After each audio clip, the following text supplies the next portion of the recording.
अस्सलामुअलैकुम भाई। ਮੈਨੂੰ ਤਾਂ ਮੇਰੇ 5 ਬੱਚੇ ਨੇ, 2 ਬੱਚੇ ਮਜ਼ਦੂਰ ਨੇ ਭੱਠੇ ਤੇ। ਮੈਂ ਮਜ਼ਦੂਰੀ ਕਰਕੇ ਆਪਣੇ ਬੱਚਿਆਂ ਦਾ ਪੇਟ ਪੂਰਾ ਕਰਨੀ ਆ।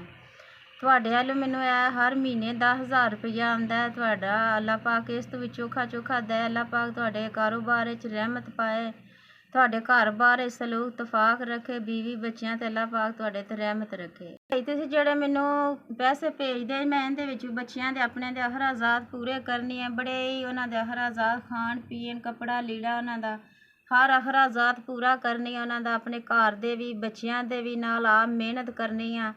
ਤੁਹਾਡੇ ਤੇ ਅੱਲਾਹ ਪਾਕ ਇਸ ਤੋਂ ਚੋਖਾ ਚੋਖਾ ਦੇ, ਰਹਿਮਤ ਰੱਖੇ।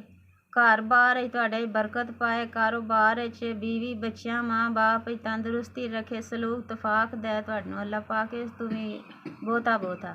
ਦੁੱਖ ਤਕਲੀਫਾਂ ਪਰੇਸ਼ਾਨੀਆਂ ਖੁਦਾ ਦੂਰ ਕਰੇ। ਅੱਲਾਹ ਪਾਕ ਤੁਹਾਡੇ ਤੇ ਰਹਿਮਤ ਰੱਖੇ, ਇਸ ਤੋਂ ਵੀ ਚੋਖਾ ਚੋਖਾ ਦੇ, ਸਲੂਕ ਤਫਾਕ ਰਵੇ।